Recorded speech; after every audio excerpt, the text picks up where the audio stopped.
A very very good morning to all of you my dear friends. सबू पिला माने फटाफट जॉइन करेंगे। जॉइन कर सारा पर रिप्लाई देवे। लास्ट क्लास रे आमे गोटे चैप्टर स्टार्ट करथिले जार ना हूँ नॉन ट्रेडिंग। प्रथम क्लास आमे करथिले नॉन ट्रेडिंग। आज आमे करिबा क्लास नंबर 2 जोटी आमे डिस्कशन करथिले नॉन ट्रेडिंग कौन, final account of a non trading organisation जोटी तीनटा अकाउंट्स हमको तैयारी करने को पड़े। Receipt payment account, income expenditure account, sorry दीटा accounts and another is your balance sheet. Receipt payment account बाबद आम डिस्कसन कर सारी। आज आम 2 number second part of final account discussion करवा जार ना हूँ इनकम एंड एक्सपेंडिचर अकाउंट। तो लास्ट क्लास रे किसी मु नोट्स करी म्यूट ऑन नथिबारु क्लासटा कंप्लीट रेकर्ड हो पार नथिला, किंतु नोट्स अच्छी से नोट्स सबू पिला माने लेखिबे बोली मु आशा करुछि। एतिकी मते कोऑपरेट करिवे। प्रथम कथा, income expenditure account is similar to the profit loss account of the trading concern. Trading concern रे आमे जा ट्रेडिंग एंड पीएल अकाउंट बनाउतिले जो प्रोसीड्यूर रे बनाउतिले सेम प्रोसीड्यूर बा सेम नेचर होची इनकम एक्सपेंडिचर अकाउंट कहार नॉन ट्रेडिंग कंसर्न। बुझिएला। It records account related to nominal account. Income expenditure account रे आमे केवल नॉमिनल अकाउंट रो ट्रांजैक्शन रेकॉर्ड करू। अपर पक्षे आमे कहि परिबा इनकम एक्सपेंडिचर अकाउंट होची is the nature of nominal account. It is prepared on accrual basis. सबू पिला माने जानी चंती दीटा बेसिस ऑफ अकाउंटिंग अच्छी। गोटे हूँ cash basis of accounting, second one is accrual basis of accounting. ए बाबद में मुझे डिटेल्स रे डिस्कसन करी। टिके होल्ड करेंगे, बाकी जिनस आम कंप्लीट करवा आगे तापर ए बाबद में आम कंप्लीट आज डिस्कसन करवा। आज लगभग क्लास एक्यूरल बेसिस उपर कंप्लीट हम। Next point is it is prepare for a particular accounting period. सबू पिला माने मन पकेबे जिते बेले आम प्रॉफिट लॉस अकाउंट प्रिपेयर करुले आम कौन लिखुले trading and profit loss account for the period ended, for the year ended. आम गोटे वर्ष कौन बनाऊले ट्रेडिंग अकाउंट बा पीएल अकाउंट। सिमिलरली गोटे वर्ष आम इनकम एंड एक्सपेंडिचर अकाउंट को तैयारी करवा। कौन करने ध्यान दियो, ट्रेडिंग पीएल अकाउंट आम बनाऊले नेट प्रॉफिट बा नेट लॉस फाइंड आउट करने, किंतु आम इनकम एक्सपेंडिचर अकाउंट प्रिपेयर करवा सरप्लस बा डेफिसिट फाइंड आउट करने। गोटे वर्ष रे आम पाखे केते सरप्लस अच्छी बा केते अमाउंट आमर डेफिसिट अच्छी ताकू फाइंड आउट करने आम इनकम एक्सपेंडिचर अकाउंट प्रिपेयर करवा। ए पर्यंत सरी सबू पिला माने रिप्लाई देबे। आम आग को जीवा। ऑल एक्सपेंडिचर ऑफ एनटीओ गोटे वर्ष रे जहाँ भी एक्सपेंडिचर होउची is recorded in debit side of income expenditure account. सबू पिला माने मन रखिबे इनकम एक्सपेंडिचर अकाउंट रो डेबिट साइड को आम एक्सपेंडिचर साइड कही थाउ, जो सबू एक्सपेंडिचर को रिकॉर्ड करा जाए। सिमिलरली इनकम एक्सपेंडिचर अकाउंट रो क्रेडिट साइड को आम इनकम साइड बोली कही थाउ, जोटी सबू इनकम गोटे एनटीओ रो रेकॉर्ड करा जाई थाए। बुझिएला। यस। जदि इनकम साइड एक्सीड करिवो एक्सपेंडिचर साइड को, इनकम साइड को आमे कहूचे क्रेडिट साइड, एक्सपेंडिचर साइड को आमे कहूचे डेबिट साइड। जदि क्रेडिट एक्सीड कला डेबिट को ताहले से बैलेंस को आमे कहिबा सरप्लस, ताको आमे कौन कहिबा सरप्लस बोली कहिबा। सिमिलरली जदि डेबिट साइड एक्सीड करिवो डेबिट साइड को आमे एक्सपेंडिचर साइड बोली कहि थाउ। जदि इनकम साइड को एक्सीड करिवो ताहले से बैलेंस को आमे कौन कहिबा डेफिसिट बोली कहिबा। बुझिएला। Yes sir बुझिएला। ए पर्यंत मु एक्सपेक्ट करी सबू पिला माने नोट करिथिबे, जो माने भी नोट करना फटाफट स्क्रीनशॉट नहीं जिवे। ओके। तापरे सबू पिला माने देखिबे format of income expenditure account. Format of income and expenditure account सब पिला माने फटाफट काटिबे डेबिट साइड को आम एक्सपेंडिचर साइड कही था क्रेडिट साइड को आम इनकम साइड बोली कही था ओके यस डेबिट साइड रे आम सब एक्सपेंसेस को रेकॉर्ड करवा जेमिति कि सैलरी रेंट हॉनरारियम आम ए चैप्टर रे पढ़ा हॉनरारियम कौन लाइटिंग एक्सपेंसेस जदि किसी एडवर्टाइजमेंट एक्सपेंसेस अच्छी जहाँ भी मिक्सेलेनियस एक्सपेंडिचर अच्छी आम सबू एक्सपेंडिचर को डेबिट साइड रे रेकॉर्ड करवा बुझीगला यस सिमिलरली इनकम साइड रे आम कौन रेकॉर्ड करवा बाय सब्सक्रिप्शन सबू पिला माने फटाफट अकाउंट को ओपन करेंगे एवं सब आइटम वाइज पोस्टिंग करेंगे सर सब्सक्रिप्शन कौन मान कि चलो ए चैप्टर रो मैन ऑफ द मैच हूँ सब्सक्रिप्शन मु गोटे इनकम बुझेबी गोटे एक्सपेंडिचर बुझेबी यार सिमिलर ट्रीटमेंट बाकी इनकम आइटम ऊपर एप्लिकेबल हम बाकी एक्सपेंडिचर आइटम ऊपर एप्लिकेबल हम बुझीगला यस आगो को आम पढ़ा डोनेशन जदि जनरल डोनेशन होइथिबो मन रखिबे ताकू आमे इनकम एक्सपेंडिचर अकाउंट रो क्रेडिट साइड रे लेखिबा एहार डिटेल्स आमे आगो को पढ़िबा by interest by miscellaneous income by interest by miscellaneous income एबे आमे अकाउंट को बैलेंस करिबा मने कर सबु पिला माने अकाउंट को बैलेंस करिवे मने कर क्रेडिट साइड बड़ है तो क्रेडिट साइड बड़ हेले आमे कौन करिबा जो बैलेंस आसीबो ताकू आमे सरप्लस बोली कहिबा जो बैलेंस आसीबो आमे ताकू सरप्लस बोली कहिबा फॉर एग्जांपल क्रेडिट साइड रो टोटल हैला let suppose 1 lakh debit side रो टोटल हैला लेट सपोज 80,000 तो ये 20,000 को आमे कौन कहिबा सरप्लस बोली कहिबा ये 20,000 को कौन कहिबा सरप्लस बोली कहिबा बुझीगला एवं ए सरप्लस कौन हबो ट्रांसफर ही जीवो कैपिटल फंड को मने पकाओ ट्रेडिंग ऑर्गेनाइजेशन रे आमे कौन करूथिले ना जहाँ भी थिला नेट प्रॉफिट आड होथिला कोडी जाईकी ना सर बैलेंस शीट रो लायबिलिटी साइड रे कैपिटल सहित मने पड़ुची यस सर मने पड़ुची सिमिलरली जहाँ भी सरप्लस आसीबो एनटीओ रो कैपिटल फंड रे बैलेंस शीट रे जहाँ की आड हो ऑन द अदर हैंड मने कर डेबिट साइड बड़ हला को साइड बड़ हला डेबिट साइड बड़ हला जेउंटी बैलेंस आसिला 2 लाख रुपीस एवं क्रेडिट साइड रो टोटल हला 1,60,000 रुपीस बुझीगला एबे जहाँ बैलेंस आसीबो आमे ताकू डेफिसिट बोली कहिबा सबु पिला माने लेखिबे डेफिसिट बोली लेखिबे ये 40,000 डेफिसिट बोली आसीबो जहाँ की ट्रांसफर ही जीवो कैपिटल फंड मु एक्सपेक्ट करी सबु पिला माने नोट डाउन करिवे मो सहित एइथि पई नोट डाउन करिवे ए पर्यंत आमे जेतिकी पढ़िले जदि तुम्हें +2 एग्जाम कथा कहब एतिकिरू लगभग 12 मार्क क्वेश्चन आसीबो ए पर्यंत जेतिकी पढ़ीछे लगभग 12 मार्क क्वेश्चन आसीबो okay yes income expenditure account कौन इनकम एक्सपेंडिचर अकाउंट रो ऑब्जेक्ट कौन सरप्लस रो ट्रीटमेंट कौन डेफिसिट रो ट्रीटमेंट कौन ये सब गुड़िक आसे characteristics of income expenditure account कौन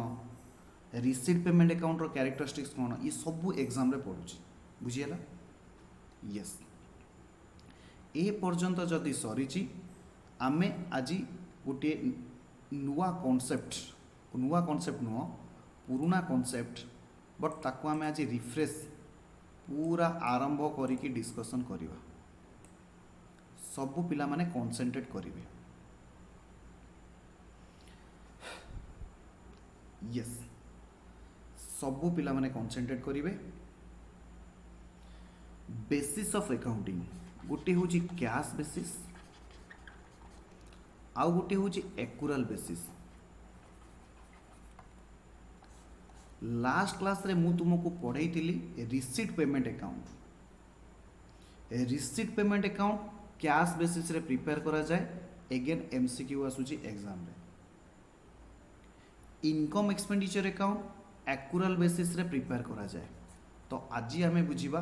ए कैश बेसिस कौन आउ एक्यूरल बेसिस कौन। हालांकि आम बुझीचे रिकैप करवा सब पिला माने बुझेबे। Yes, cash basis of accounting कौन कहूँ, एक्यूरल बेसिस ऑफ अकाउंटिंग कौन कहूँ, ध्यान से बुझे। सबू पिला माने जानी चंती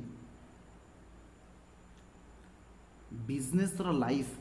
को जो पार्ट रे डिवाइड करा जाय छी, each part consist of 12 month accounting period concept हिसाब रे।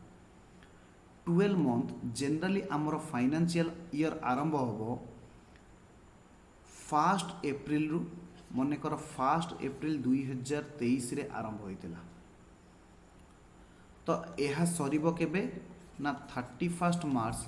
2024 रे फाइनेंशियल ईयर सरीबो। बुझी होजी? Yes sir,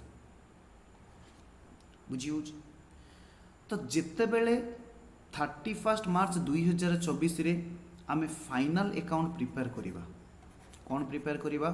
final account prepare करिबा। एनटीओ रो हो कि ट्रेडिंग ऑर्गेनाइजेशन रो हो, ध्यान से बुझी। आमको कौन करने को पड़ो ना यही 12 मास अर्थात यही 52 वीक्स अर्थात यही 365 डेज भितरे जेते गुड़िए एक्सपेंडिचर इनकर्ड होइछि, जेते गुड़िए एक्सपेंडिचर कौन होइछि इनकर्ड होइछि, सी पे हेई थाउ और पे न होई थाउ, पेड और नॉट पेड, जिते गुड़िए इनकम रिसीव्ड हेई थाउ और नॉट रिसीव्ड, आमको किसी फरक पड़े। कंडीशन कौन ना यही 12 मास 52 सप्ताह बा 365 दिन भितर इनकम यर्न होइथिबो बा एक्सपेंडिचर इनकर्ड होइथिबो। सब पिला माने बुझिबे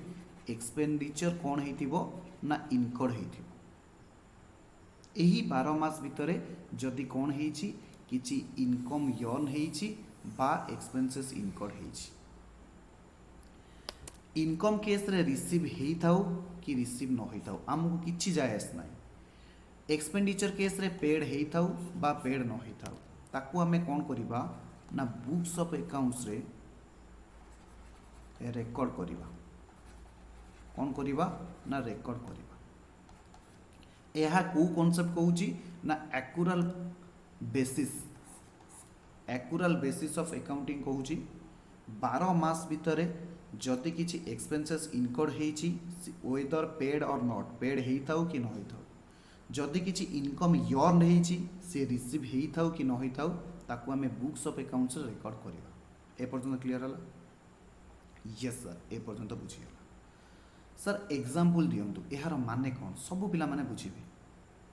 मने कर मते रेंट मु गोटे घर भड़ा नहीं टीसीए गोटे हूँ एनटीओ। तो जोटी आम क्लासेस नौचु आमको let suppose rent per month 5000 rupees पे करने को पड़ू। ये हूँ एक्सपेंडिचर एग्जांपल। आमे कौन करिचु से वर्ष ओनली, ध्यान से बुझिबे, ओनली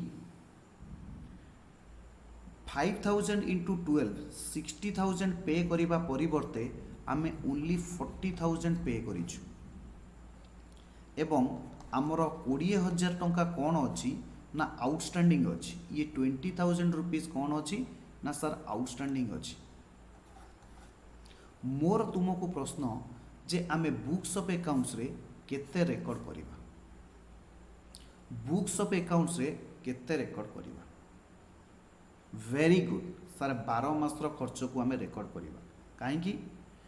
पेड हेइछि सर 40,000, पेड होइनी 20,000,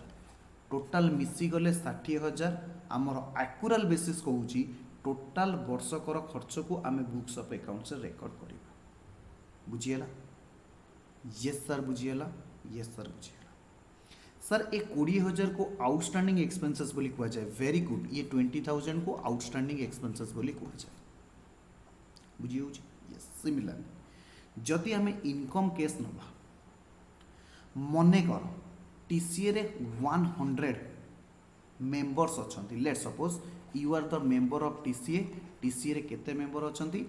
100 मेंबर अछंती। एवं आमे सब्सक्रिप्शन आगु गले पढ़िबा जहाँ को आमे मेंबर फीस बोली कही थाउ। सब्सक्रिप्शन लेट सपोज मेंबर मानक ठारू 1000 पर आनम आमे कलेक्शन करूचे, 10,000 पर आनम कलेक्शन करूचे। ओके, लेट सपोज 80 मेंबर्स आमको पे कर देइचंती। 80 मेंबर्स आमको पे करिसंती, अर्थात 80 मेंबर्स इंटू 10,000 जहाँ को आमे 8 लाख टंका आमको पे करिसंती। 20 मेंबर्स पे करी नाहंती, अर्थात 2 लाख रुपीस आमको पे हुईनी, नॉट पेड, माने आमे रिसीव करिनु, नॉट रिसीव्ड। मोर तुमको प्रश्न जे आमे बुक्स ऑफ अकाउंट्स रे आमर इनकम केते बोली लेखिबा। Option 1 8 lakh, option 2 2 lakh, option 3 10 lakh. सबु पिला माने फटाफट रिप्लाई देवे। राइट आंसर इज आमे बुक्स ऑफ अकाउंट्स रे 10 लाख बोली रेकर्ड करिबा।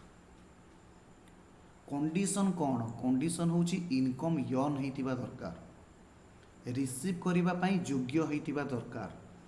जदि रिसीव हेइची कि रिसीव हेइनी हमको किछि फरक पड़ेनी। आमे बुक्स ऑफ अकाउंट्स रे सबु इनकम को कौन करिबा ना रेकर्ड करिबा। बुझियला? यस सर, बुझियला। एहा को बेसिस ऑफ अकाउंटिंग कहूची ना sir accrual basis of accounting कहूची। ए पर्यंत क्लियर? यस सर, ए पर्यंत क्लियर। जदि ए पर्यंत क्लियर, मु तुम सहित सेकेंड पार्ट रिविजन को जाऊँ। सेकेंड पार्ट रिविजन रे कौन कहबा? तुम्हें जिते बड़े छोट होइतिलो, यानी +2 फर्स्ट ईयर रे पढ़ितिलो, तुमको एक्सपेंसेस को 2 प्रकार कहा जाइतिला। गोटे होची आउटस्टैंडिंग एक्सपेंसेस, आउ गोटे होची प्रीपेड एक्सपेंसेस। गोटे कौन कहा जाउची ना आउटस्टैंडिंग एक्सपेंसेस, प्रीपेड एक्सपेंसेस। सबु पिला माने मते प्रथमे कहिबे एक्सपेंसेस रो एंट्री कौन होतिला। सबु पिला माने एक्सपेंसेस रो एंट्री कहिबे ना sir name of expenses account debit to cash. जदि कैश रे पेमेंट होउची, name of expenses account debit to cash account being expenses paid, being amount paid. बुझिए? यस सर, बुझिए। एवं एक्सपेंसेस को 2 प्रकार आमे एइथि पई कहउथिले पेमेंट दृष्टि रु। गोटे होची आउटस्टैंडिंग एक्सपेंसेस, गोटे होची प्रीपेड एक्सपेंसेस। आउटस्टैंडिंग एक्सपेंसेस कौन ना expenses due but not paid, जहाँ को आमे कौन कहूचे आउटस्टैंडिंग एक्सपेंसेस बोली कहूचे। जेमती ऊपर केस रे रेंट 12 मासर ड्यू होईची, किंतु मात्र आमे कौन करथिले 8 मासर पेमेंट करथिले। 8 मासर पेमेंट करथिले 8 पंचा 40,000, 4 मासर पेमेंट कर नथिले 4 पंचा 20,000।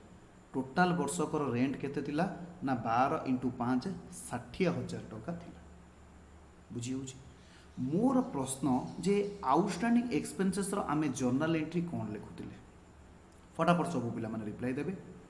Sir outstanding expenses is the nature of liability. एवं आमे जानिचे all liabilities are credit balance. All liabilities are credit balance. Hence आमर जर्नल एंट्री कौन होतिला ना आमर जर्नल एंट्री होतिला name of expenses account debit, name of expenses account debit to outstanding expenses. बुझिएला? Yes, being expenses outstanding for the year, being expenses outstanding for the year.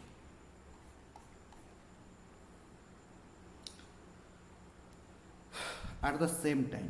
Prepaid expenses माने कौन ना sir बहुत simple not due due हुईनी but paid in advance जहाँ को आमे advancely पे कर दीजिए सर यार जर्नल एंट्री कौन हम ना सर प्रीपेड एक्सपेंसेस होची आम पाई asset all assets are debit balance तो जर्नल एंट्री आमे कौन लिखुतिले ना जर्नल एंट्री लिखुतिले prepaid expenses account debit to name of expenses to name of expenses being expenses prepaid being expenses prepaid जड़े पिला कहला सर आमे प्लस टू फास्ट इयर ए सब जिनस पढ़ी येस मु तो कहूँ मु जस्ट रिविजन करूँ येस सर आउ केते समय ने ओनली 2 मिनिट्स सब पिला माने बुझी प्रीपेड एक्सपेंसेस माने कौन आमे जदि ऊपर एग्जांपल को नबा रेंट पर मंथ केते थिला ना 5000 पर मंथ गोटे वर्ष रे आमर करेंट फाइनेंशियल ईयर केते ना सर करेंट फाइनेंशियल ईयर होची 23-24 सर गोटे वर्ष रे आमको केते पे करिवार थिला 60,000 पे करिवार थिला किंतु आमे कोन करिचु ना से वर्ष 80,000 पे करि देइछु केते पे करिचु ना सर 80,000 पे करिचु सबु पिला माने कहिबे एक्युरल बेसिस ऑफ अकाउंटिंग अनुसार मु बुक्स ऑफ अकाउंट्स रे केते रेकॉर्ड करिवि option number 1 60,000 option number 2 80,000 option number 3 20,000 option number 4 none of this सबु पिला माने कहिबे नॉन ऑफ दिस सबु पिला माने मते कहिबे एक्युरल बेसिस ऑफ अकाउंटिंग हिसाब रे मु बुक्स ऑफ अकाउंट्स रे केते रेकॉर्ड करिवि वेरी गुड ना सर ए वर्षर जेतिकी टंका रेंट यानी 5,000 पर मंथ इंटू 12,000 आपण सर 60,000 टंका बुक्स ऑफ अकाउंट्स रे रेकॉर्ड करिवि सर मु तो पे करिछि 80,000 पे कले कौन है एक्युरल बेसिस कहूँ गोटे वर्षर खर्च जी आम से रेकर्ड कर बुझीगला सर 20,000 को आम कौन कहवा ध्यान से बुझी 20,000 को आम प्रीपेड एक्सपेंसेस बोली कहवा आम कौन कहवा प्रीपेड एक्सपेंसेस बोली कहवा बुझी हो यस सर बुझी हो ये कौ वर्षर खर्च ना सर आसंता वर्ष यानी फाइनेंशियल ईयर 24-25 खर्च बुझीगला यस सर बुझीगला सिमिलरली जदि आमे इनकम केस नबा जदि आमे को केस नबा इनकम केस नबा इनकम भी 2 प्रकार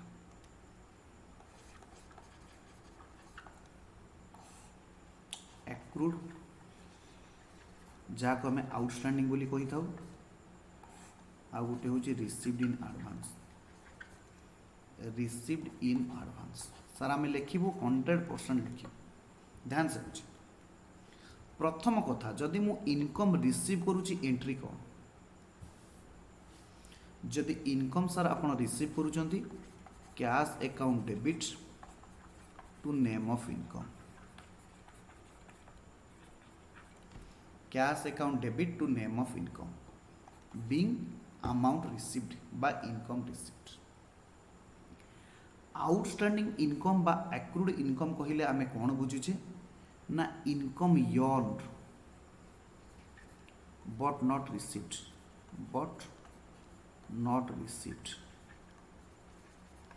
इनकम पाइबा पई योग्य हेलानी किंतु मु रिसीव करिनी सबु पिला माने मते कहिबे जा मोर पाइबा को अछि आमे ताको एसेट कहिबा ना लायबिलिटी कहिबा सर एसेट कहिबा ऑल एसेट को बैलेंस सर डेबिट बैलेंस बुझीगला यस तो एक्रूड इनकम रो एंट्री कौन हो ना सर आउटस्टैंडिंग इनकम बा accrued income account debit to income account to name of income account ये हूँ 2 number journal entry similarly received in advance रो माने कौन? रिसीव्ड इन एडवांस रो माने होउची not due but received. Due होइनी किंतु मु रिसीव करि देइछि ताकू आमे इनकम रिसीव्ड इन एडवांस बोली कहि थाउ। This is the nature of liability.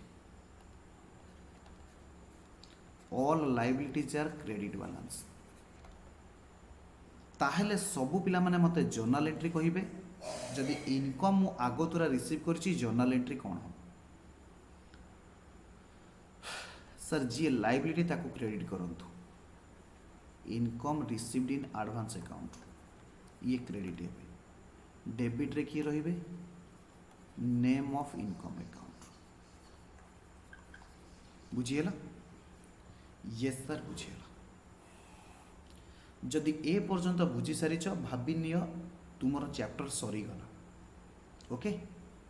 Yes बुझिएला? Yes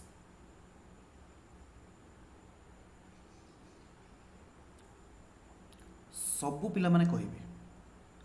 ऊपर एग्जांपल रे जहा आउटस्टैंडिंग रेंट आमे पढ़ी के आसिले आउटस्टैंडिंग रेंट आमे पढ़ी के आसिले आमे बही रे 60,000 टंका रेकॉर्ड करूथिले यानी से वर्षर फाइनेंशियल ईयर जेतिकी टंका रेंट आमे ताकू रेकॉर्ड करूथिले एवं प्रीपेड केस रे आमे देखिले खर्च होउची हमर एक्चुअली 60,000 जदियो आमे 80,000 रुपीस पे करिचे बुक्स ऑफ अकाउंट्स यानी फाइनल अकाउंट रे आमे केते 60,000 ही कंसीडर करिबा। बुझिएला? यस एबे गुटे मु क्वेश्चन नउजी से क्वेश्चन रे सब पिला माने बुझिबे। हालांकि क्वेश्चन बुझिबा पूर्वरु मु किछि तुम सहित लिखेइबी सब पिला माने लिखिबे एडजस्टमेंट नंबर 1 सब्सक्रिप्शन।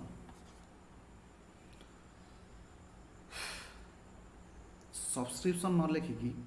सब पिला माने आगे लेख सैलरी। मु एक्सपेंसेस गोटे तुम सहित डिस्कशन करूची तापरे कौन करी ना तुम सहित इनकम बाबद रे डिस्कशन करी गोटे मिनिट।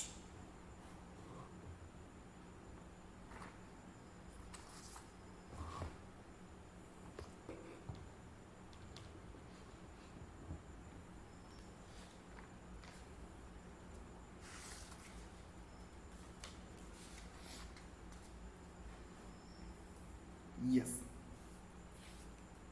सबु पिला माने लिखिबे सैलरी। सर सैलरी तो आमे जानिचे यस आगे लिखिबे क्वेश्चन क्वेश्चन लिखिबे तापरे मु आमे बुझिबा गोटे गोटे। सपोज लिखिबे salary paid during the year during the year 23-24 लिखिबे 23,000 by TCA जी की होची गोटी एनटीओ पेड करिची 23,000 ड्यूरिंग द फाइनेंशियल ईयर 23-24 तापर लिखिबे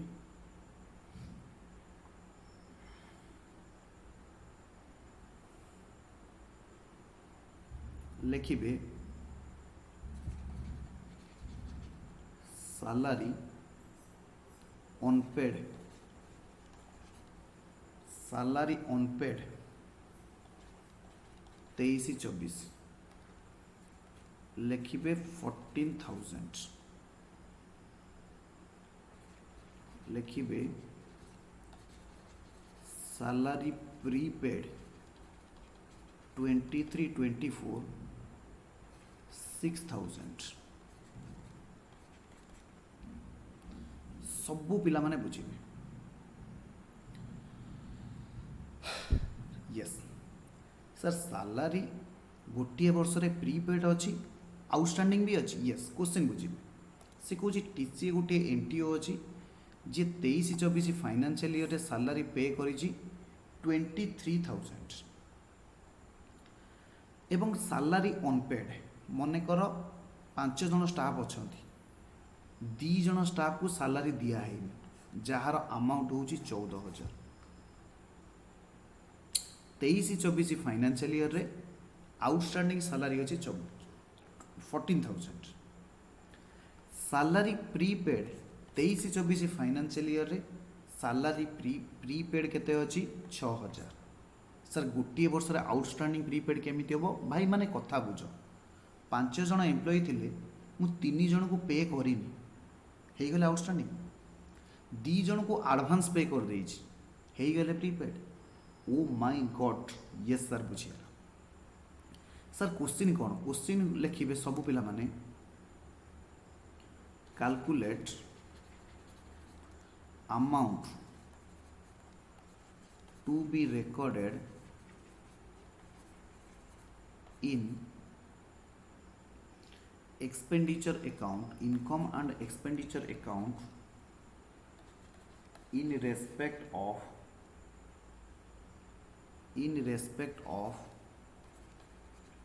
salary of TCA NTU। सबू पिला माने बुझे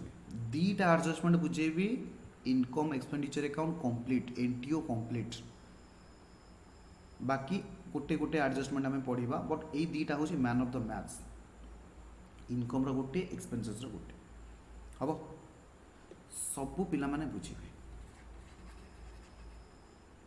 लिखिबे सॉल्यूशन सबू पिला माने बुझिबे लिखिबे सॉल्यूशन ध्यान से बुझिबे से कहूँ ए वर्ष सैलरी मु पे करिछि केते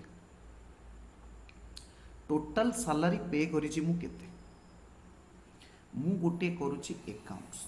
दीटा फॉर्मूला रे मु तुमको बुझेबी जी जो फॉर्मूला रे बुझेला ऊपर लिखिबे salary account this is your debit side this is your credit side से कहूँ salary paid during the year 23,000 salary account रो को साइड लिखिबे टू कैश केते टंका पेमेंट करिछि 23,000 ए वर्षर सैलरी अनपेड अच्छी यानी आउटस्टैंडिंग अच्छी 14,000 आउटस्टैंडिंग एक्सपेंसेस रो ट्रीटमेंट कौन ना सर एक्सपेंसेस अकाउंट डेबिट यानी salary account debit to outstanding expenses यानी टू आउटस्टैंडिंग सैलरी तो salary account debit to outstanding salary केते 14,000 प्रीपेड केते अछि प्रीपेड केते अछि ना सर प्रीपेड अछि 6,000 प्रीपेड सैलरी रो एंट्री कौन ना sir prepaid salary to salary prepaid expenses account debit to name of expenses जहाँ को आम कहूँ प्रीपेड सैलरी टू सैलरी तो सैलरी लिखा है कौन लिखा है बाय प्रीपेड सैलरी केते 6,000 सबु पिला माने मने पकेबे तुम मानक पढ़ा जाइतिला फाइनल अकाउंट जेउटी कुआ जाइतिला वर्ष शेष रे सबुतक इनकम पीएल बा ट्रेडिंग अकाउंट रो क्रेडिट साइड की ट्रांसफर हेबे सबुतक एक्सपेंसेस ट्रेडिंग बा पीएल अकाउंट रो डेबिट साइड की ट्रांसफर हेबे मने पड़ुची यस सिमिलरली गोटे एनटीओ रो जेते एक्सपेंसेस ईयर एंड रे एक्सपेंडिचर साइड की ट्रांसफर हम एनटीओ रो जेते इनकम ईयर एंड रे इनकम साइड की ट्रांसफर हम एग्रीड यस सर एग्रीड वर्तमान सैलरी अकाउंट को बैलेंस करेबे 37,000 जल्दी क्या अच्छी मत तो जल्दी नहीं जदि तुमको जल्दी थी अलग कथा तो ये बैलेंस आसला केते 31,000 कोटी की ट्रांसफर हम by income and expenditure account bracket रे लिखि दउची एक्सपेंडिचर साइड ओके ए पर्यंत बुझीला हाँ सर एथिरे कौन अच्छी गोटे पिला कहला सर सर मु कहली हाँ हाँ सर फाइनल अकाउंट रे आपन गोटे अलग प्रकार पढ़ाई बोली कौन पढ़ाई ना सर आप लिखत आम डाकुचु मुझे वेरी गुड सेकेंड मेथड ना सर आपन आमको कही मुझे हाँ कौन कही ना सर आप सीधा पीएल अकाउंट गार काटतु मुझे कहली okay this is your PL account मन पकाओ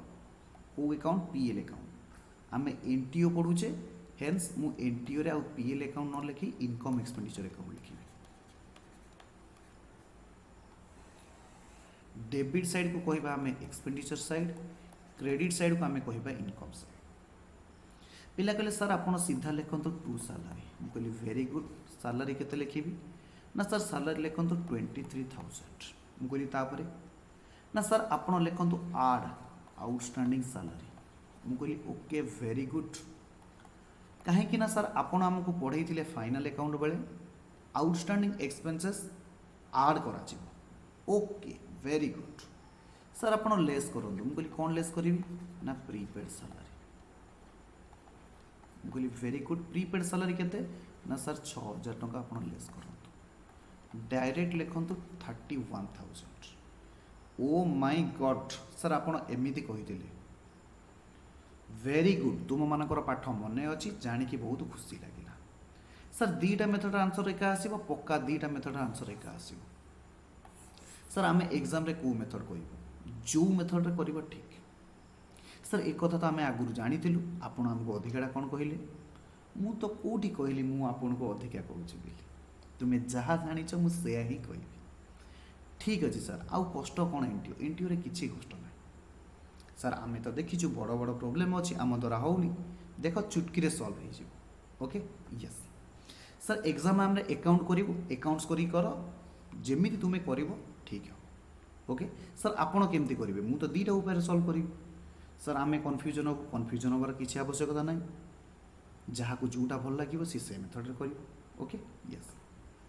मुझे टे मिर्ची पकाऊँ बर्तमान जो करीटा आम पाखे रेडी है मुझे किसी मिर्ची पकई ये तुम्हें आगु पढ़ी एबे मु कौन पढ़ाइया को चाहूँगी टिके बुझ सार सार मुझे कहली हाँ हाँ जो प्रीपेड सालारी 23-24 आम प्रीपेड थिला 23-24 फाइनान्शियल ईयर रे प्रीपेड थिला एहार अर्थ कौन सबू पिला माने बुझी प्रीपेड रो अर्थ आगामी मास पई बा आगामी वर्ष पई आमे ए वर्ष पे कर दीचे खर्च को वर्ष सबू पिला माने बुझी खर्च को वर्ष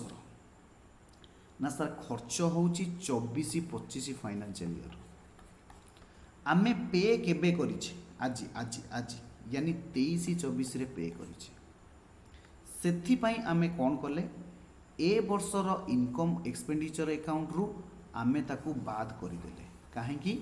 ना से ए वर्षर खर्च नु ध्यान से बुझी ए वर्षर खर्च नु एक्यूरल कॉन्सेप्ट बा एक्यूरल बेसिस ऑफ अकाउंटिंग रे 12 मासर खर्च को आमे फाइनल अकाउंट रे नबा जेहेतु सी आसंदा वर्षर खर्च हेन्स ए वर्ष फाइनल अकाउंट रे जीव ना ओके ओके आमे बुझी ओके ताहले ए 6,000 जहाँ 23-24 रे कौन अच्छी प्रीपेड अच्छी को वर्षर फाइनल अकाउंट रे इनकोड करा जिवो ना सर 24-25 वर्षर फाइनल अकाउंट यानी बुक्स ऑफ अकाउंट्स रे रेकर्ड करा जिवो इनकम एक्सपेंडिचर अकाउंट रो पार्ट हो बुझीला सर आउ थे कहतु भाई रे प्रीपेड माने होची आसंता वर्ष पई ए फाइनान्शियल ईयर रे मु पे कर देइची एक्यूरल बेसिस अनुसार जो वर्षर खर्च से वर्षर फाइनल अकाउंट को जीव जेहेतु 6,000 होची 24-25 फाइनान्शियल ईयर रो खर्च आमे 24-25 फाइनान्शियल ईयर रो फाइनल अकाउंट रे नबा यानी इनकम एक्सपेंडिचर अकाउंट रे नबा बुझियला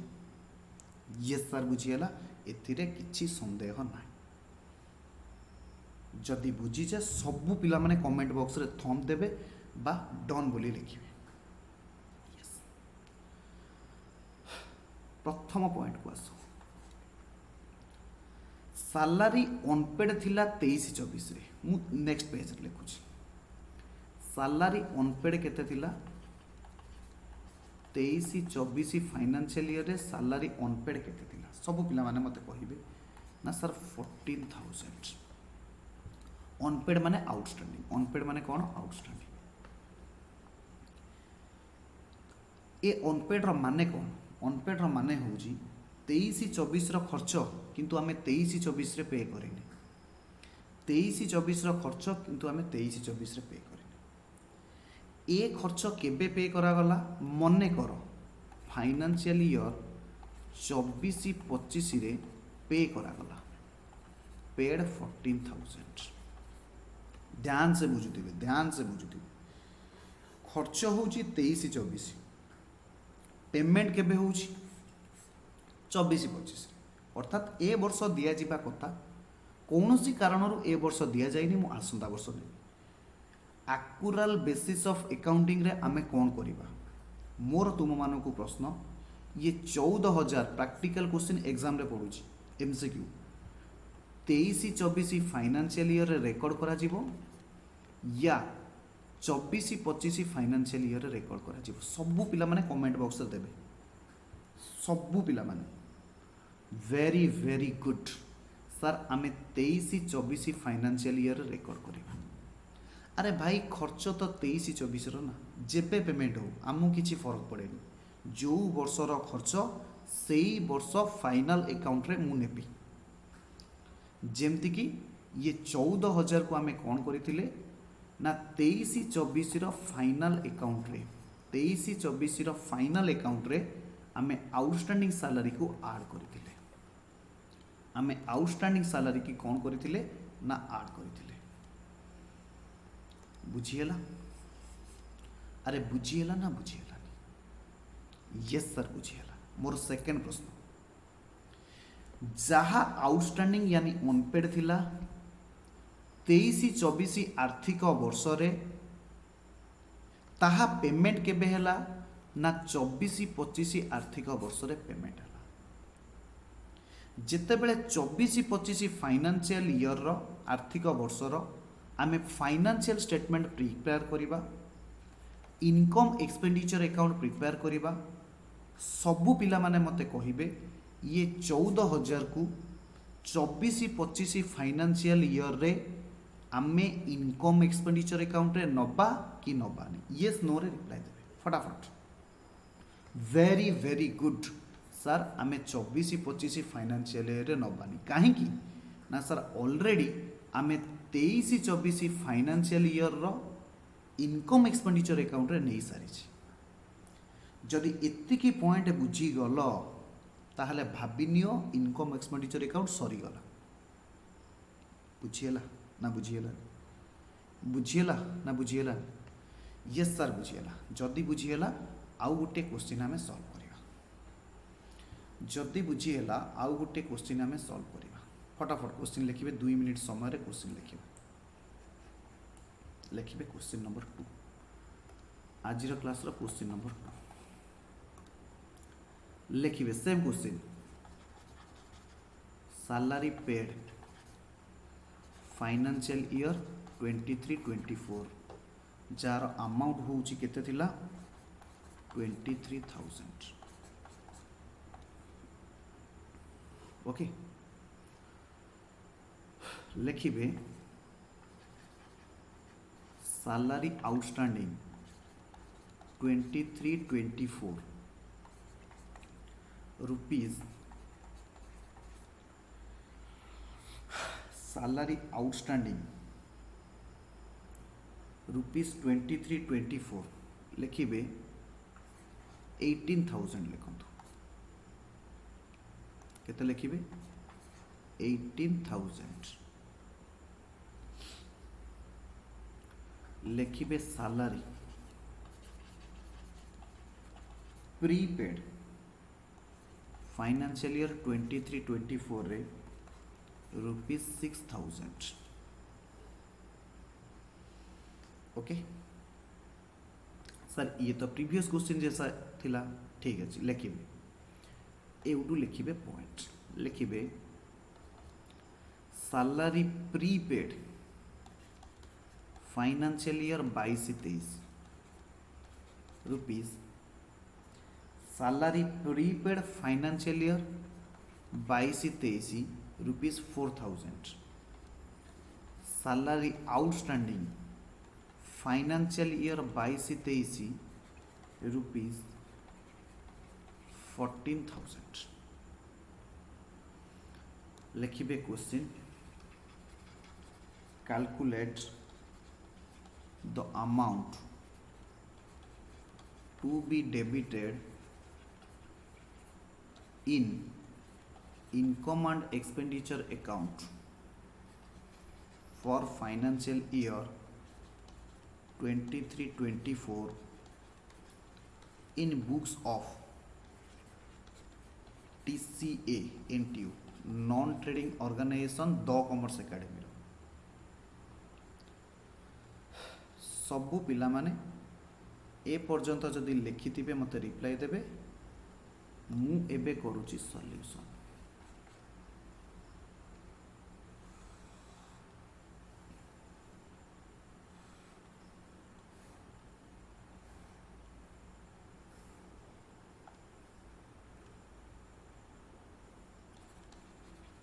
लिखिबे सैलरी अकाउंट डेबिट क्रेडिट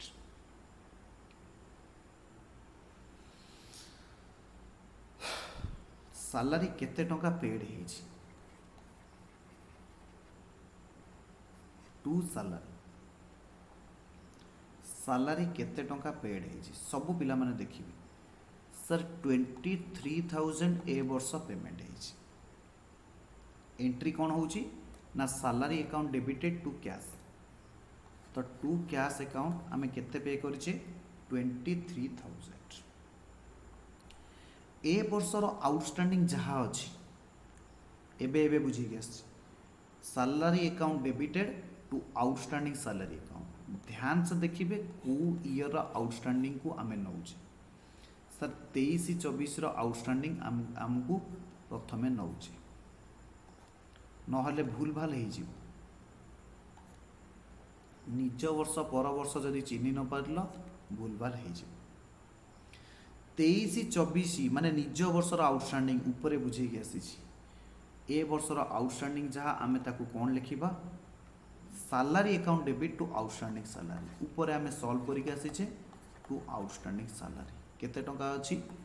18,000 अछि तो ए आइटम भी सरी गला सैलरी प्रीपेड करेंट ईयर 23-24 रो केते प्रीपेड अछि 23-24 रो प्रीपेड अछि एंट्री कोन हबो prepaid salary to salary by prepaid salary यह तो लास्ट क्वेश्चन जाके मु बुझे के आसी 6,000 रुपीस एबे बुझिबा ए दीटा बुझिबा मु अलगा पेन रे लिखुची सबु पिला माने बुझिबे आमे अच्छे कौ फाइनेंशियल ईयर ना सर 23-24 रे से कौची प्रीपेड थिला 22-23 फाइनेंशियल ईयर रे सबु पिला माने बुझिबे 22-23 कहले 23-24 रो जस्ट पूर्व यानी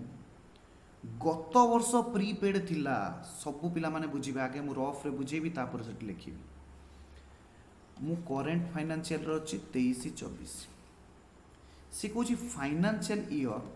22-23 रे प्रीपेड मु करिछि केते टंका प्रीपेड करिछि आम क्वेश्चन देखिबा 4,000 टंका 22-23 फाइनेंशियल ईयर रे मु प्रीपेड अछि 4,000 प्रीपेड ता माने कोन सर एबे आपण बुझी दिले जे 22-23 रे 23-24 पाई फॉर 23-24 फाइनेंशियल ईयर आमे 22-23 रे 4,000 टंका पे करिछि खर्च को वर्षर खर्च होउची सर 23-24 वर्षर तो को वर्षर इनकम एक्सपेंडिचर अकाउंट रे जीवो ना सर 23-24 इनकम एक्सपेंडिचर अकाउंट रे जीवो ऊपर बुझे के आसी बुझीला कारण एक्यूरल बेसिस कॉन्सेप्ट अनुसार जो वर्षर खर्च से वर्षर फाइनल अकाउंट को जीवो जेहेतु 23 वर्षर खर्च किंतु पेड हेची 22-23 रे आमे 23-24 वर्षर इनकम एक्सपेंडिचर अकाउंट रे नबा बुझीगला यस सर ताहले कौन करिबा ध्यान से बुझिबे 23-24 रे जहाँ प्रीपेड अच्छी खर्च कौ वर्षर आउ थे कह 22-23 रे जहाँ प्रीपेड अच्छी खर्च कौ वर्षर 23-24 तो से वर्षर खर्च रे आड करिबा लिखिबा टू प्रीपेड ब्रैकेट लिखिदेवे ये 22-23 रे प्रीपेड थिला केते टंका 4000 टंका बुझीगला सर आपण कहबाकू कौन चाहती गत वर्षर प्रीपेड किंतु खर्च होची ए वर्षर हेन्स ए वर्षर खर्च को कौन हम ना बढ़ेब ओके यस नेक्स्ट आइटम बुझे आउटस्टैंडिंग फाइनेंशियल ईयर 22-23 सबू पिला माने बुझिबे 22-23 वर्ष रे आउटस्टैंडिंग थिला केते शायद 14,000 ए वर्ष 14,000 आउटस्टैंडिंग अच्छी 14,000 आउटस्टैंडिंग माने 22-23 खर्च किंतु 22-23 पेमेंट है 22-23 खर्च किंतु 22-23 पेमेंट है कौ वर्षर इनकम एक्सपेंडिचर अकाउंट यानी फाइनल अकाउंट को जीव ना सर आपन कहले जो वर्षर खर्च से वर्ष फाइनल अकाउंट को नियो हेन्स ये 22-23 वर्षर इनकम एक्सपेंडिचर अकाउंट रे जाई थिबे फाइनल अकाउंट रे जाई थिबे 23-24 इनकम एक्सपेंडिचर अकाउंट रे जिबे नहीं बुझीगला यस सर बुझीगला सर आपन जहाँ कहले क्लास एंड रे नोट करदेवे यस पक्का मु नोट करदेवी ताहले हमें कौन लिखिबा बाय आउटस्टैंडिंग सैलरी एटा को वर्षर 22-23 गत वर्षर जहाँ आउटस्टैंडिंग ए वर्ष पेमेंट होईची हेन्स ए वर्षर इनकम एक्सपेंडिचर अकाउंट रे जिबे नहीं केते टंका 14,000 जदि पिले ए कॉन्सेप्ट तुम्हें बुझीगल मु आउ गोटी क्वेश्चन करेबी जोटी सब कॉन्सेप्ट क्लियर हो जिवो ऐड करिबा 45,000 ये आसला 45,000 ये हो गले केते हो जिवो balance 25,000 by income and expenditure account income expenditure account रे 23-24 फाइनेंशियल ईयर रे सैलरी 25,000 टंका जीवे बुझीगला यस सर यह को सेकेंड मेथड रे करेले आपण केमिति करेबे गोटी मिनिट लगे सेकेंड मेथड रे हमको सॉल्व करिबा पई सबु पिला माने देखिबे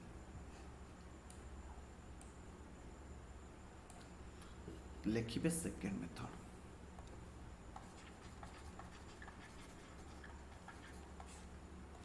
आमे को अकाउंट करूचे इनकम एक्सपेंडिचर अकाउंट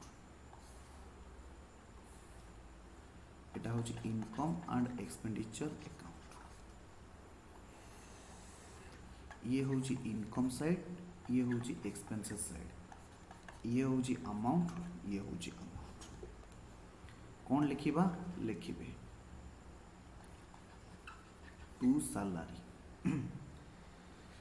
सैलरी केते पेमेंट है 23,000 जहाँ प्रीवियस क्वेश्चन रे करथिले कोन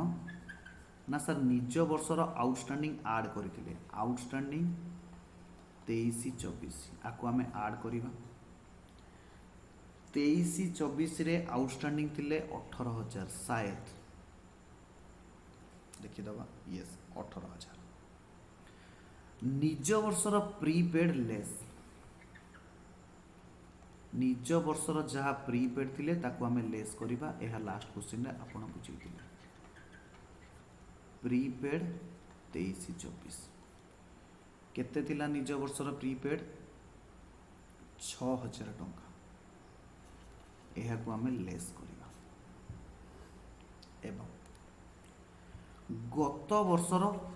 जहाँ प्रीपेड थिला ताको आमे ऐड करिबा गत वर्ष यानी 22-23 रो जहाँ प्रीपेड अछि केते टंका 22-23 रो प्रीपेड अछि 4,000 गत वर्ष जहा आउटस्टैंडिंग थिला गत वर्ष फाइनेंशियल स्टेटमेंट रे जाइथिबो हेन्स ए वर्ष फाइनेंशियल स्टेटमेंट रे जीवनी केते टंका 4000 या 14000 थिला प्रीपेड 22-23 रे केते थिला देखो 4000 ठीक तो अछि हाँ गत वर्षर आउटस्टैंडिंग थिला 14000 आकु आमे कौन कर दबा लेस कर दबा एबे मते कुह 23 18 41 4 45 45 रु 20 गला 25000 जहाँ को जो मेथड सुविधा होची से माने से मेथड रे करिवे मते जदि पचरा जाए मु तुमको कहबी सीधा लेजर अकाउंट ओपन करिवो डायरेक्ट जो अमाउंट बाहरला ताकू नहीं कि कोटी पोस्ट करिवो ना इनकम एक्सपेंडिचर अकाउंट रे पोस्ट करिवो मते जदि पचरा जाए मु प्रथम मेथड प्रिफर करिवि हालांकि बहुत पिला सेकेंड मेथड इजी लगुथिबो सर निज वर्षर आउटस्टैंडिंग ऐड करिवा पूर्व वर्षर आउटस्टैंडिंग लेस करिवा वेरी गुड निज वर्षर प्रीपेड लेस करिवा गत वर्षर प्रीपेड ऐड करिवा वाह ये गोटा तो राइम ही गला ओके राइम ही गला यस सर ये गोटे राइम ही गला निज वर्षर आउटस्टैंडिंग ऐड गत वर्षर आउटस्टैंडिंग लेस निज वर्षर प्रीपेड एक्सपेंसेस लेस गत वर्षर prepaid expenses add okay yes हम लिखिबे नोट्स जो राइम आमे पाइले ताको आमे ऐड कर दबा outstanding expenses of current financial year will be added in expenditure side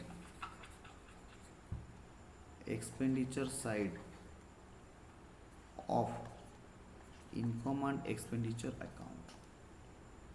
खाली सेतिकी नुहे and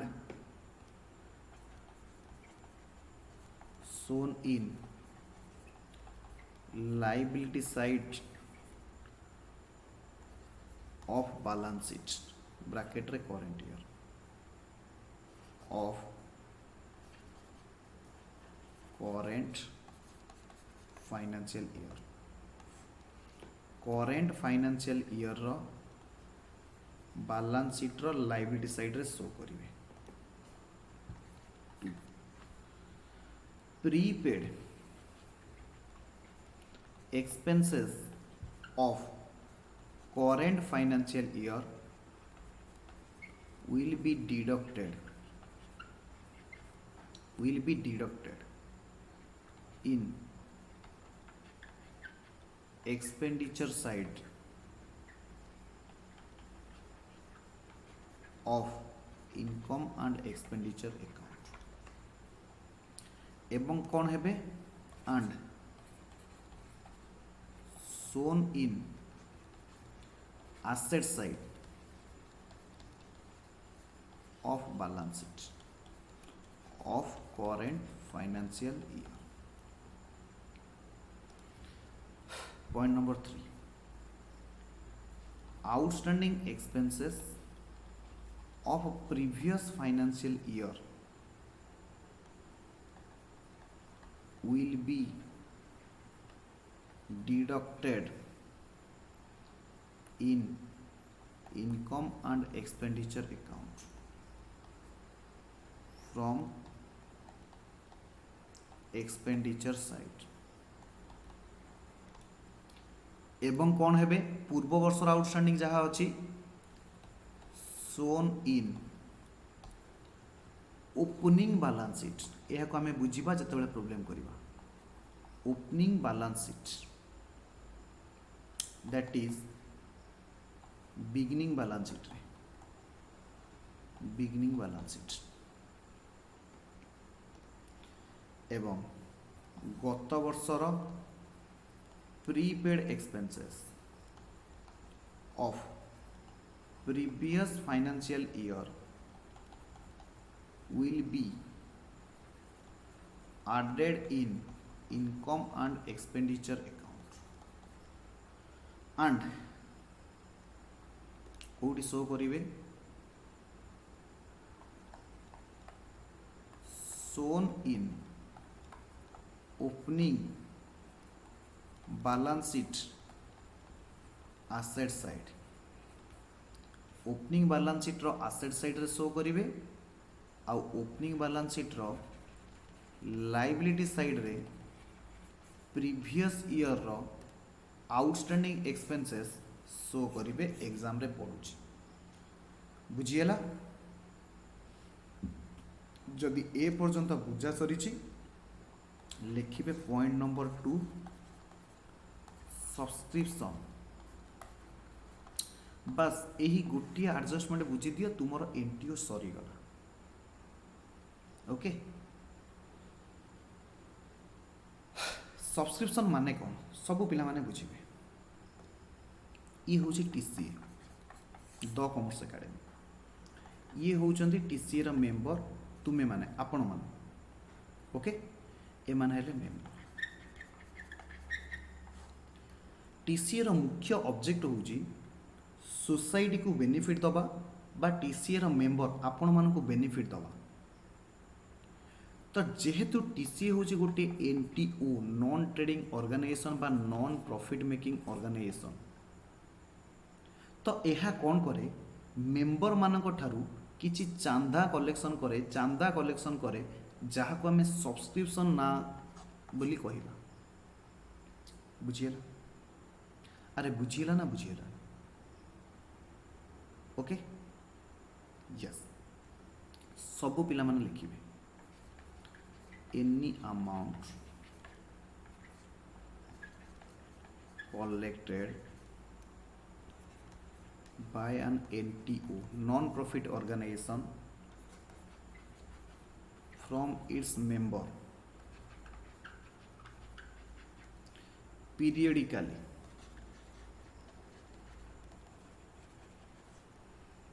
or from people is called as subscription जहाँ को आम कौन कहवा सब्सक्रिप्शन बोली कहवा लिखिबे it is the main source of revenue of an NTO गोटे एनटीओ रो मेजर सोर्स ऑफ रेवेन्यू होची कौन एनटीओ ए सब्सक्रिप्शन बुझिएला बस आउ किसी थ्योरी लिखा दरकार बस बस बस सब्सक्रिप्शन रो ट्रीटमेंट सब पिला माने कहिबे तुमे होचो कहार अकाउंटेंट मेंबर मानकर अकाउंटेंट या टीसीए रो अकाउंटेंट सर आमे होचु टीसीए रो अकाउंटेंट जेते बेले टीसीए मेंबर मानक ठारू बा पब्लिक मानक ठारू बा पीपुल मानक ठारू सब्सक्रिप्शन कलेक्ट करिवो तो टीसीए पाई कौन इनकम या एक्सपेंसेस ना टीसीए पाई होची इनकम बा टीसीए रो एहा होची मेन सोर्स ऑफ रेवेन्यू ताहले एहा कोठी रेकॉर्ड करा जिवे it is recorded in receipt side of receipt and payment account दुईरे it is recorded in income side of income and expenditure account यह रिसीट पेमेंट रो रिसीप्ट साइड रेकॉर्ड करा जिवे income expenditure account रो income side रे record करा जिवे ए पर्यंत बुझीतिले reply देबे आमे आगो को जीवा सर क्लास आउ केते समय चलिबो 15 मिनिट्स बस मेन कांसेप्ट आज एंड करिवो प्रीवियस क्वेश्चन रो रिवीजन हे जिवो नुवा कांसेप्ट भी बुझा पड़ियो ओके यस सब पिला माने लिखिबे क्वेश्चन लिखिबे during financial year 23-24 subscription received by TCA rupees 42,000 लिखिए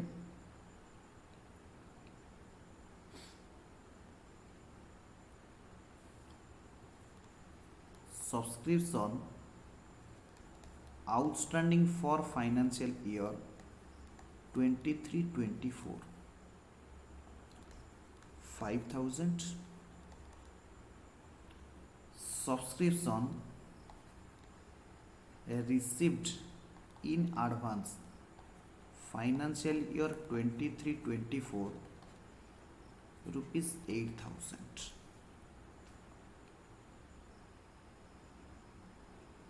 लिखिए calculate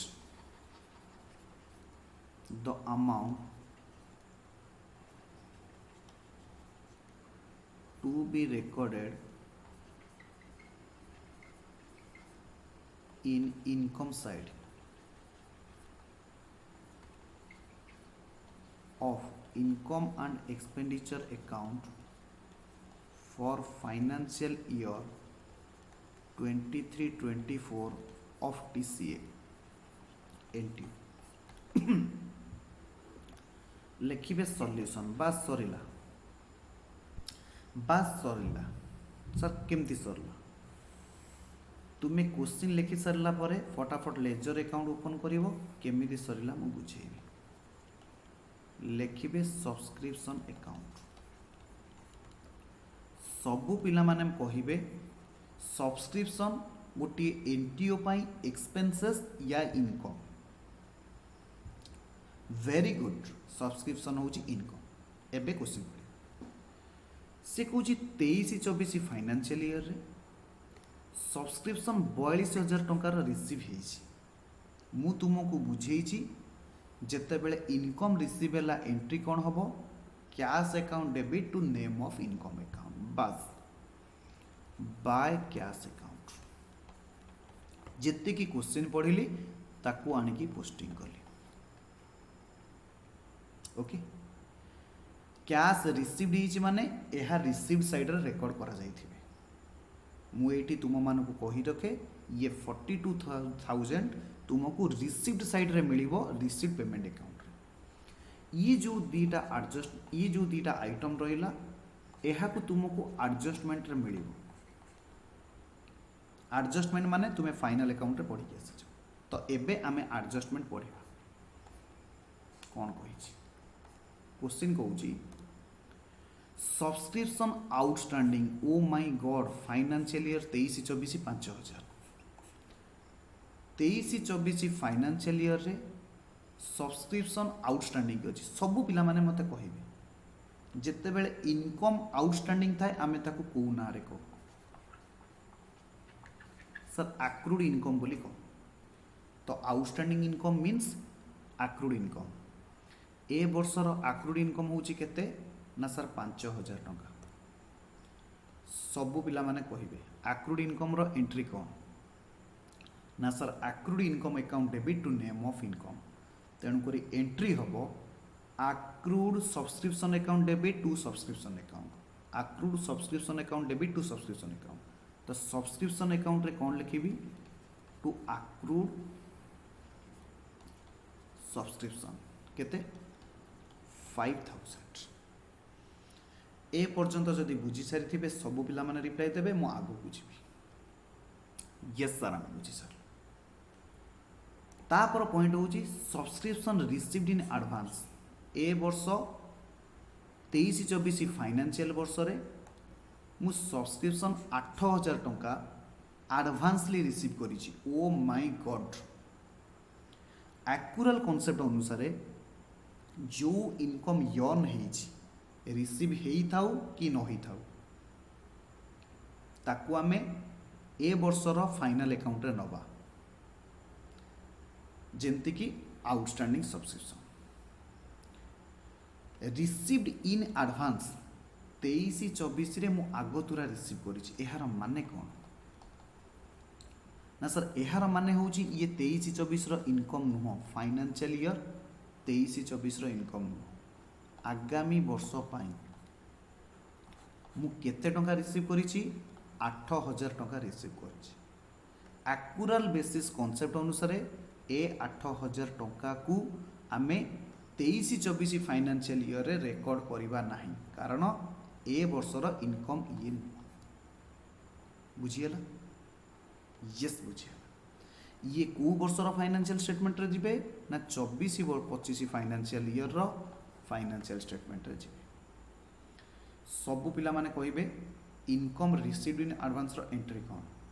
ना sir income account debit to income received in advance यानी भूल कहली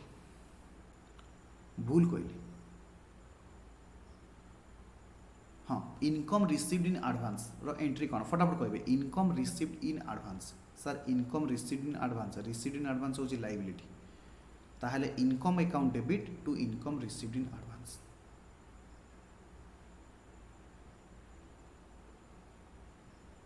ताहले ऊपर आमे एंट्रीटा भूल करछे सब पिला माने देखिबे ऊपर आमे एंट्रीटा भूल करछे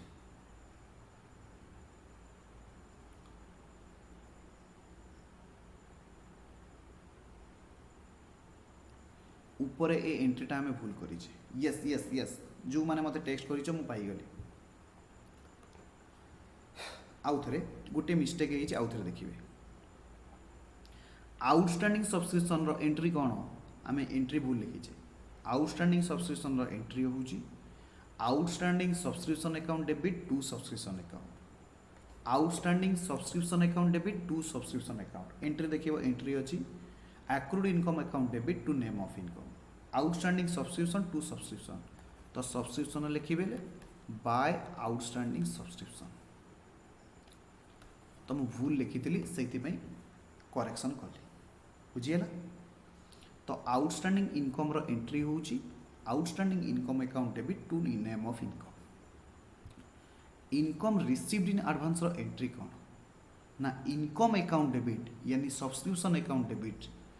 to income received in advance अर्थात to subscription received in advance 8000 बुझिएला। यस सर बुझिएला ये ही गला 47,000 बैलेंस बाहरला 39,000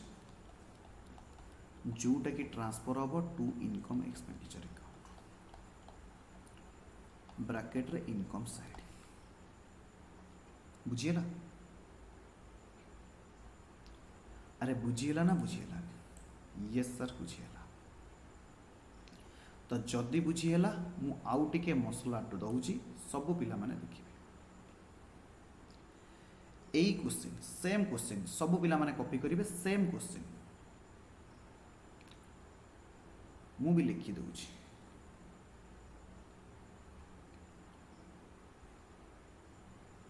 लिखिबे क्वेश्चन नंबर 2 फटाफट क्वेश्चन नंबर 2 लिखिबे फाइनेंशियल ईयर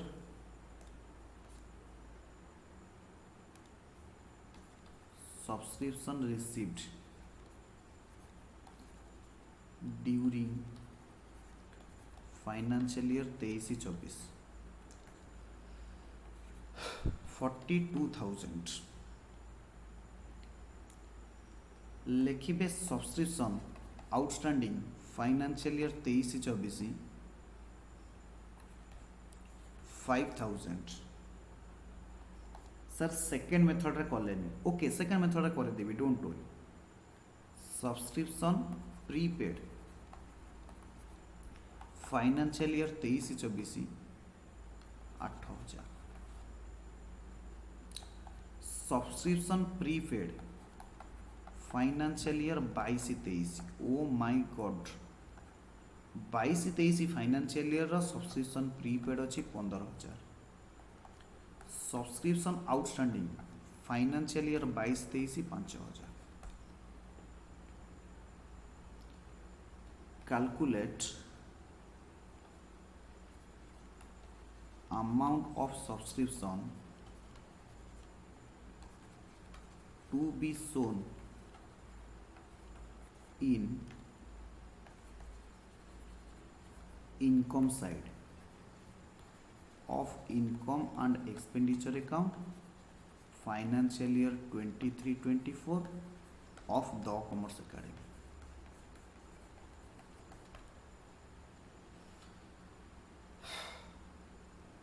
सबु पिला माने क्वेश्चन लिखि सारे रिप्लाई देबे मु जाउछि सॉल्यूशन बस ए गोटे कॉन्सेप्ट रे विषय सरी गल सब्सक्रिप्शन अकाउंट ये होची डेबिट ये होची क्रेडिट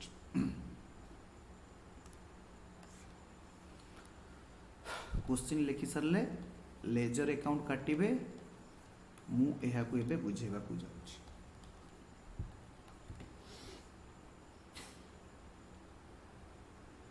आगु जीवा यस सर सब पिला माने बुझिबे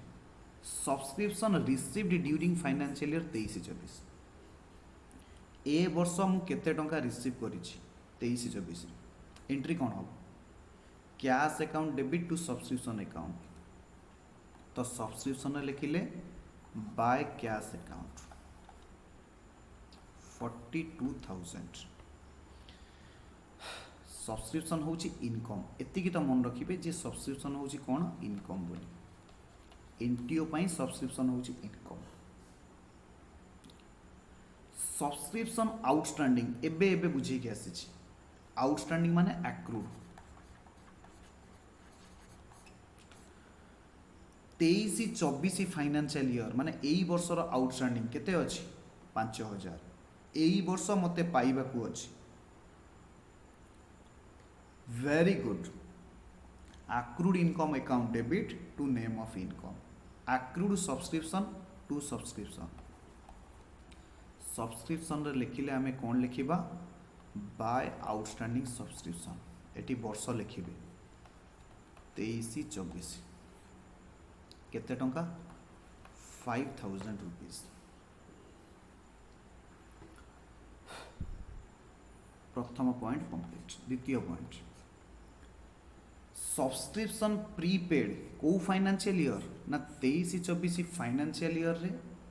आगतुरा पेमेंट हेची ता माने ए वर्षर आगतुरा रिसीव हेची sorry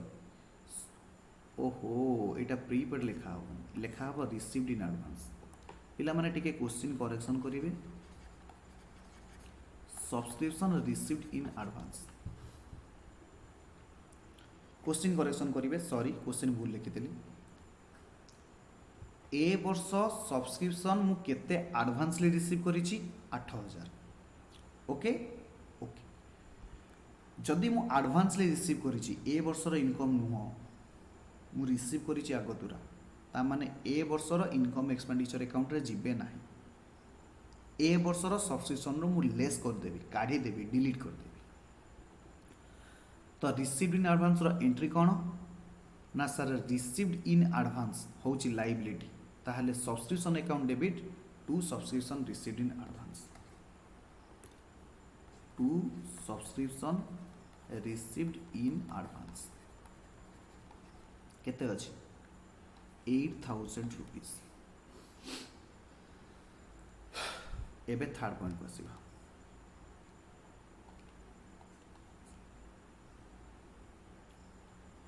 subscription received in advance 22-23 financial year 22-23 सब पिला माने बुझिबे आगे बुझिबे तापर लिखिबा कोन सुविधा अछि जल्दी तो मते नहीं तुम मान को जदी जल्दी अछि अलगा कथा सब पिला माने बुझिबे आमे अच्छे फाइनेंशियल ईयर 23-24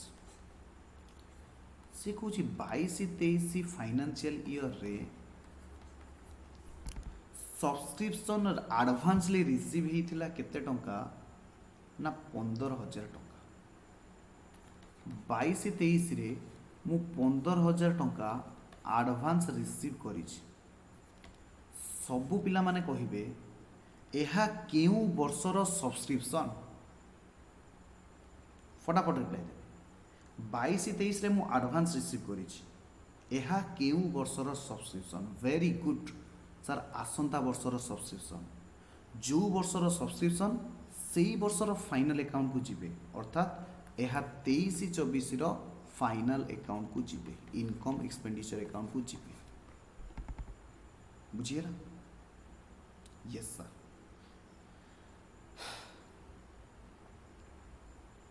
सबू पिला माने बुझिबे, बुझीगला तो लिखिए कौन गला सब्सक्रिप्शन रिसीव्ड इन एडवांस 22-23 रे मु जहाँ रिसीव करी सी हूँ ए वर्षर यानी 23-24 फाइनेंशियल ईयर रो सब्सक्रिप्शन। तो ए वर्ष रे आड है, ए वर्ष रे आड है अर्थात by subscription received in advance गत वर्षर रिसीव्ड इन एडवांस जहाँ थिला सेहीटा होची ए वर्षर इनकम। बुझीगला? अरे बुझीगला कि बुझीगला? यस सर बुझीगला। Last but not least subscription outstanding financial year 22-23 सबू पिला माने कहबे 22-23 रे मते किछि इनकम पाइबा को थिला 5000 22-23 रे मते किछि इनकम पाइबा को थिला 5000 पाइछि 23-24 रे से इनकमटा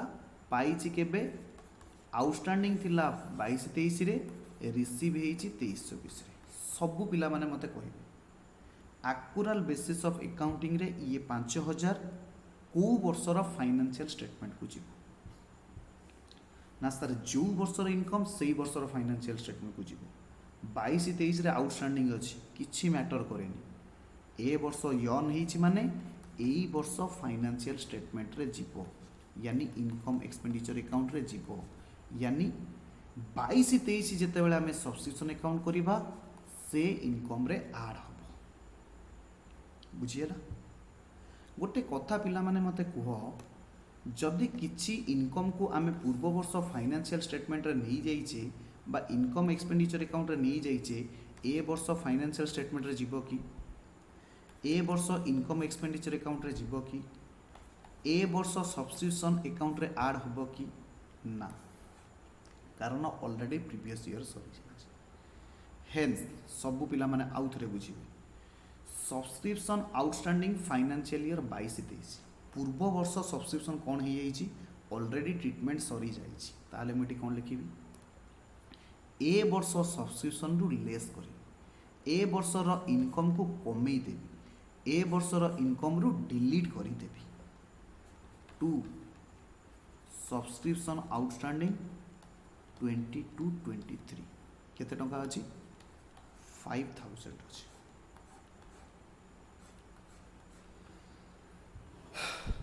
एबे आमे अकाउंट को बैलेंस करिया 42,547,15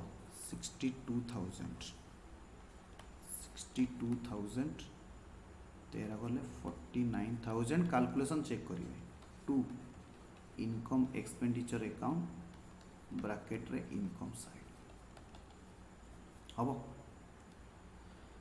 जदि एतिकी कॉन्सेप्ट बुझिला भाबी नियो तुमरो एनटीओ हो गला सर दयाकोरी ए अकाउंट को रिविजन आउ थे करदेवे यस मु रिविजन करदेवी क्वेश्चन आउ आंसर फ्रंट रे अच्छी मु रिविजन कर रिविजन करी को पेन रे मु पेंसिल रे रिविजन करुच्ची यस पेंसिल रे रिविजन करुच्ची जिते बेले लेजर अकाउंट कली मु कौन कली सब्सक्रिप्शन जेतिकी रिसीव करिछि एहा रिसीट पेमेंट अकाउंट रो रिसीप्ट साइड रे थिबो ताले ये 42,000 कोटू आनिली रिसीट पेमेंट अकाउंट को आनिली सब्सक्रिप्शन होची इनकम आमे को फाइनेंशियल ईयर रे अच्छे ना 23-24 फाइनेंशियल ईयर रे अच्छे ए वर्षर जेतिकी आउटस्टैंडिंग थिला मु ऐड कली गत वर्षर जहाँ आउटस्टैंडिंग अच्छी ताको मु कौन करिछि ना एठी लेस करिछि बुझिएला अरे बुझिएला ना बुझिएला ए वर्ष जहाँ रिसीव्ड इन एडवांस थिला ताको मु लेस कली गत वर्ष जहाँ रिसीव्ड इन एडवांस थिला मु ताको कौन कली ना ऐड कली बुझिएला यस तो लिखिबा नोट्स लिखिबे notes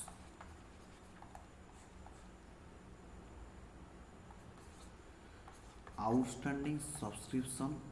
of previous of current financial year, current financial year will be added with income in income and expenditure side. ए वर्षर जहाँ आउटस्टैंडिंग अच्छी ए वर्ष सी आड हो and shown in asset side of closing balance sheet लेख जोटा को आम current year balance sheet कहूचे ताको आम क्लोजिंग बैलेंस शीट कहवा। Point number 2 outstanding subscription of previous financial year will be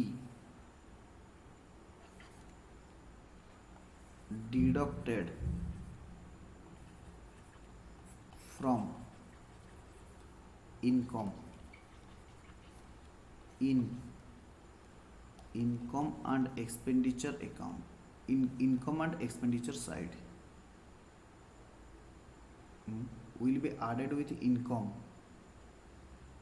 side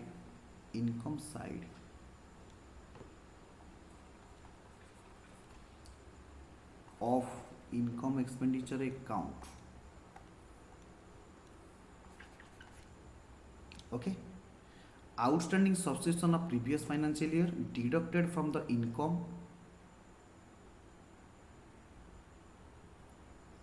in income expenditure account.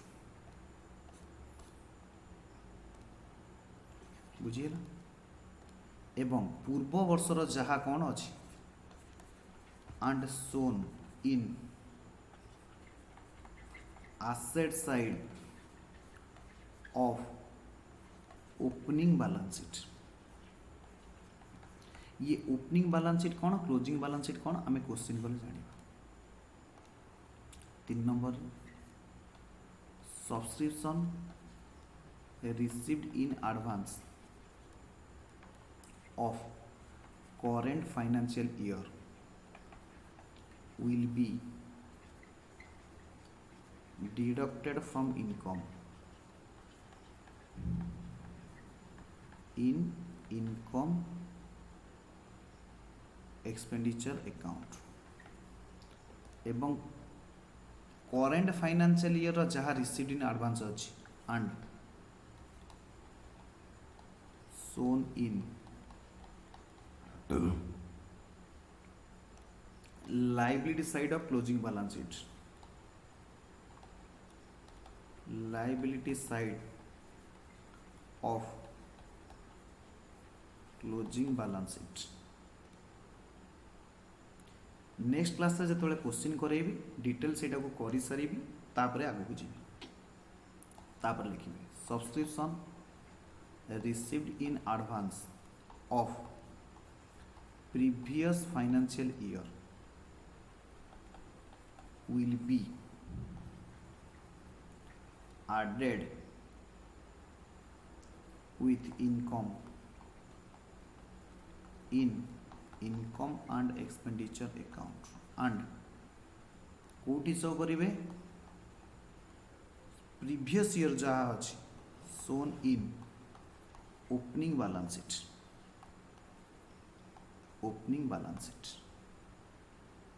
Liability side जेहेतु liability opening balance sheet रो liability side रे show करेंगे। ये opening balance sheet कौन closing balance sheet कौन मु next class रे करेबी एवं second method जहाँ सॉल्यूशन अच्छी मु नेक्स्ट क्लास रे करेबी। ओके, तो आज एतिकी निश्चिंत भाव में मतामत देवे मतामत अपेक्षा।